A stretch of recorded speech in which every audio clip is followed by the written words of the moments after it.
नमस्कार बच्चों। आज हम कक्षा 8 की संस्कृत का पहला पाठ सुभाषितानी का अध्ययन करेंगे। सबसे पहले सुभाषितानी। सुभाषितानी का अर्थ है सुंदर। सु का अर्थ है सुंदर, भाषितानी का अर्थ है वचन।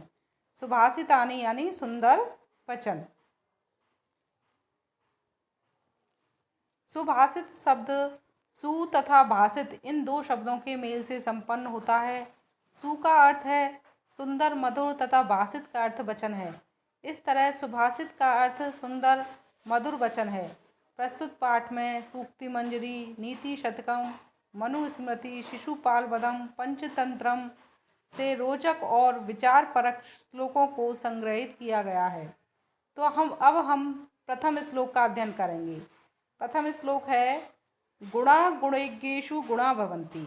इसका अर्थ है कि गुणवान व्यक्तियों में गुण होते हैं।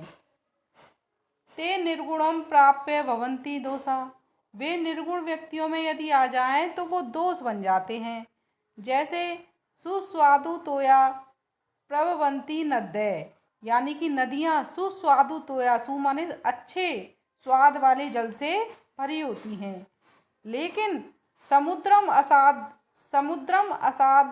भवन्ति अपेया, और समुद्र में मिलकर वो अपेय हो जाती हैं। इसका अर्थ उनका पानी पीने योग्य नहीं होता है।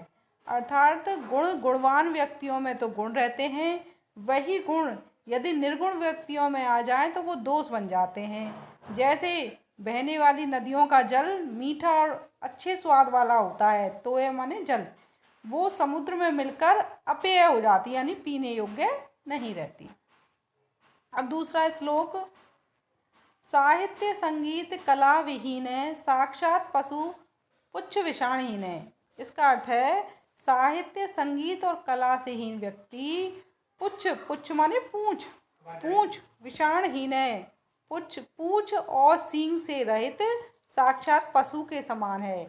तृणम ना खादन न पई जीवमान, और वो तिनकों को यानी घास को ना खाते हुए भी जीवित रहता है। तद भागदेयम परम पशुनाम, यह पशुओं का परम सौभाग्य है। क्योंकि यदि वो घास को भी खाने लग जाएगा तो पशुओं के लिए कुछ नहीं बचेगा। इसलिए ये पशुओं का परम सौभाग्य है कि वो तिनका यानी घास को नहीं खाते हुए जीवित है। साहित्य संगीत कला विहीन है, साक्षात पशु पुच्छ विषाणहीन है, तृणम ना खादन न पी जीवमान है, तद भागदेयम परम पशुनाम है। अर्थात साहित्य संगीत और कला से हीन व्यक्ति पूंछ और सींग से रहित साक्षात पशु के समान है। वो घास ना खाकर भी जीवित है। यह पशुओं का परम सौभाग्य है। इसके बाद हम तीसरा श्लोक पढ़ेंगे। लुब्धस्य नश्यति यस्य पिशुनस्य मैत्री, यानी लुब्धस्य यानी लोभी व्यक्ति का यश नष्ट हो जाता है, और पिशुनस्य मैत्री और चुगलखोर, पिशुनस्य माने चुगलखोर व्यक्ति की मित्रता नष्ट हो जाती है। नष्ट क्रियस्य कुलम अर्थस्य परस्य धर्म, और नष्ट क्रिया वाले व्यक्ति का कुल नष्ट हो जाता है। अर्थपरस्य यानी कि धन परायण व्यक्ति का धर्म नष्ट हो जाता है, यानी कि जो ज़्यादा धन के पीछे लालची होता है उसका धर्म नष्ट हो जाता है। विद्या फलम व्यसनिन, और विद्या से व्यसनी बुरी आदत वाली व्यक्ति का विद्या का फल नष्ट हो जाता है। राज्यम प्रमत्त सचिवस्य नराधिपस्य, और प्रमत्त मंत्रियों वाले यानी प्रमाद जिस राजा के मंत्री प्रमाद करते हैं,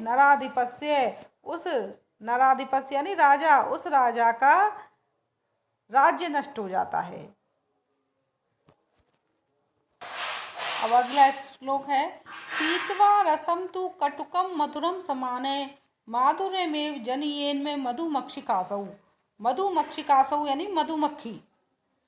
पीत्वा रसम तु कटुकम मधुरम समानम, यानी कटुकम यानी कड़वा, मधुरम यानी मीठा, यानी कड़वे और मीठे दोनों रसों को समान रूप से पीकर माधुर्यमेव जनयति, यानी कि मधुरता का ही जन्म करती है, मधुरता ही उत्पन्न करती है। संतस्तथैव सम सज्जन दुर्जनानाम श्रुत्वा वचः मधु सूक्त रसम सृजन्ति। उसी प्रकार, तथैव माने उसी प्रकार, सज्जन व्यक्ति सज्जन और दुर्जन दोनों के वचनों को समान रूप से सुनकर मधुर सूक्ति रस का सृजन करते हैं। अब अगला श्लोक है विहाय पौरुषम यो हि दैवम अवलंबते प्रमाद सिंहवत तस्य मूर्धन्य तिष्ठन्ते वायसा। जो पुरुष विहाय पौरुषम अपने पौरुष को छोड़कर दैवम अवलंबते भाग का आश्रय लेता है, प्रसाद सिंहवत महल के शेर के समान, तस्य मूर्धन्य उसके माथे पर वायस कौए ही बैठते हैं। इसका अर्थ है कि हमें अपने पुरुषार्थ पर विश्वास करना चाहिए, कर्म पर। पुष्प पत्र फल छाया मूल बलकल आदि दारुभी धन्या मही रुआ ये शाम विमुखम यान्ति न अर्थिनय। इसका अगला श्लोक है विहाय पौरुषम यो हि दैवम अवलंबते प्रसाद सिंहवत तस्य मूर्धना तिष्ठन्ति वायसा। यानी कि जो अपने पुरुषार्थ को छोड़कर भाग्य का सहारा लेते हैं, वो महल के शेर के समान उनके सिर पर कोए बैठे रहते हैं। उसी प्रकार जो व्यक्ति परिश्रम से रहित केवल भाग्य पर आश्रित रहता है, वह कायर के समान दुर्जनों से घिरा हुआ होता है। अतः हमें भाग्य पर ही आश्रित ना रहकर परिश्रम करना चाहिए। अगला श्लोक है पुष्प पत्र फल छाया मूल बलकल दारुभी धन्य महिरुहा ये सा विमुखम यान्ति नार्थिनय।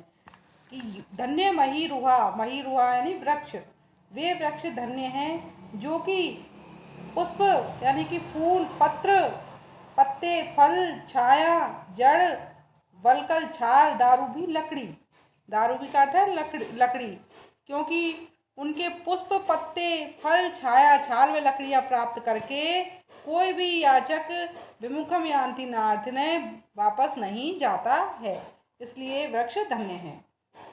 अगला श्लोक है चिंतनीया ही विपदाम आदावेव प्रतिक्रिया नापकूप खनन युक्तम प्रदीप्ते वहिन्याग्रहे। प्रस्तुत श्लोक में प्रेरणा देते हुए कहा गया है कि विपत्तियां आने से पहले ही उनके निवारण के उपाय सोच लेने चाहिए।